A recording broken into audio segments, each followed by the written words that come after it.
Kebanyakan dari kita mungkin sangat familiar dengan bumbu penyedap rasa bernama monosodium glutamat, atau lebih familiar dengan sebutan micin. Bumbu satu ini seperti menjadi bumbu penyedap rasa wajib yang biasa ditambahkan ke berbagai jenis masakan, termasuk masakan favorit Anda seperti bakso dan mie ayam. Berbicara tentang micin, mungkin Anda langsung berpikir tentang zat berbahaya yang dapat membuat bodoh atau menyebabkan kemampuan otak menurun.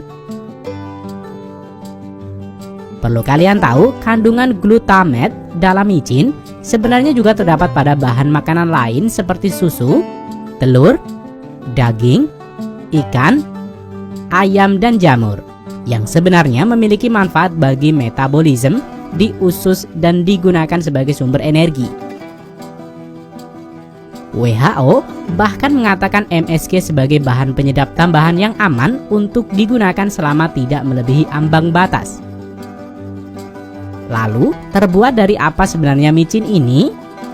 Pada pembahasan kali ini, video ini didukung oleh pabrik penyedap rasa Ajinomoto. Bahan dasar dari pembuatan penyedap rasa monosodium glutamat berasal dari para petani ini. MSG atau micin dibuat dari dua bahan utama, yaitu molase atau tetes tebu dan juga tepung tapioka atau tepung singkong. Setelah tebu-tebu ini dipanen, tebu akan dibawa ke mesin penggilingan untuk diperas dan diambil saripati gulanya. Cairan hitam pekat ini adalah tetes tebu yang dihasilkan dari proses pengekstrasian gula dari pohon tebu. Bahan pekat inilah yang akan dibawa ke pabrik pembuatan MSG.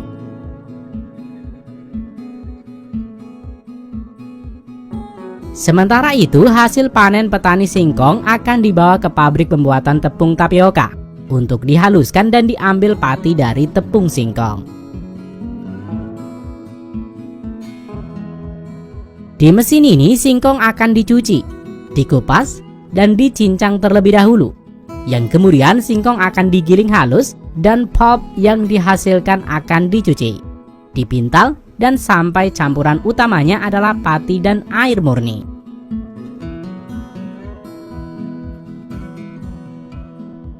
Kemudian pati ini akan dikeringkan dan siap untuk dibawa ke pabrik pembuatan MSG.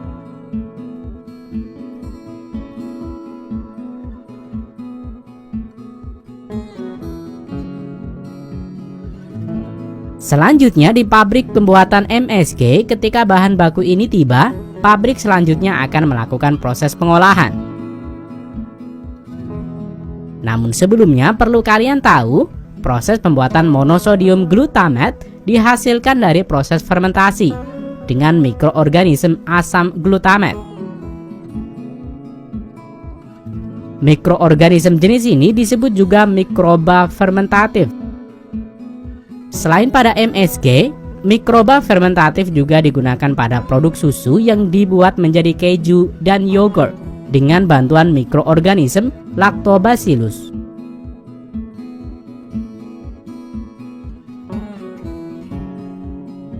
MSG Ajinomoto dibuat oleh asam glutamat yang menghasilkan krom yang kemudian akan diekstrak dan dikeringkan menjadi micin. Proses pembuatan MSG dimulai dengan tetes tebu pilihan yang berkualitas, di mana tetesan tebu ini memiliki warna hitam pekat yang sangat kental. Warna hitam ini menandakan kandungan gula pada tetes tebu yang masih tinggi. Kemudian tetes tebu ini akan dicampurkan dengan tepung tapioka dan disalurkan ke proses fermentasi.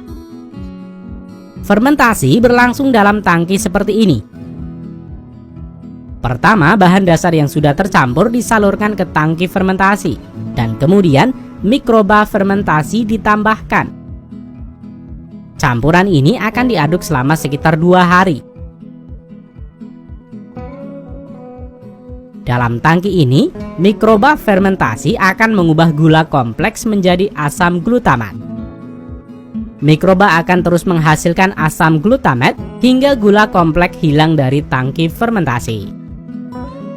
Selanjutnya, asam glutamat dari proses fermentasi akan masuk ke tahap pemekatan, di mana larutan asam glutamat yang dihasilkan dari proses fermentasi kemudian diberi uap panas untuk mengurangi kandungan air di dalam tangki evaporator. Proses ini membuat uap air naik ke tangki bagian atas, sementara asam glutamat yang masih pekat terpisah di tangki bagian bawah. Asam glutamat pekat selanjutnya akan dimurnikan dan dinetralkan dengan cara kristalisasi. Kristal-kristal yang kemudian dipisahkan dan dikeringkan menggunakan mesin pengering bersuhu tinggi. Proses kristalisasi dapat dilihat melalui jendela ini. Proses terakhir adalah filterisasi sentrifugal dari kristal. Mesin ini menghasilkan bijian lembut terpisah dengan ukuran yang sama yang kita kenal sebagai butiran micin. Akhirnya MSG atau micin masuk ke mesin pengemasan. MSG ini akan dikemas baik dalam kemasan botol maupun kemasan plastik. Pekerja selanjutnya mengepak dalam kardus dan siap untuk didistribusikan ke toko-toko di sekitar Anda. Berdasarkan penelitian WHO menetapkan ambang batas aman konsumsi MSG adalah 120 mg per gram berat badan dalam sehari. Itu berarti jika seseorang memiliki berat badan 50 kg, dalam sehari dia tidak boleh mengkonsumsi MSG lebih dari 6 gram atau sekitar 2 sendok teh. Walau begitu, ada beberapa kasus di mana seseorang akan sangat sensitif terhadap MSG. Namun perlu juga diketahui bahwa kurang dari 1% dari populasi masyarakat umum diperkirakan memiliki sensitivitas MSG ini. Sebenarnya kondisi ini juga dapat dialami pada makanan tertentu pada orang tertentu, sehingga tidak bisa menjadikan dasar kesimpulan efek yang sama terhadap semua orang. Kini, semua terserah Anda yang menentukan terhadap penyedap rasa yang dibenci namun juga dicintai.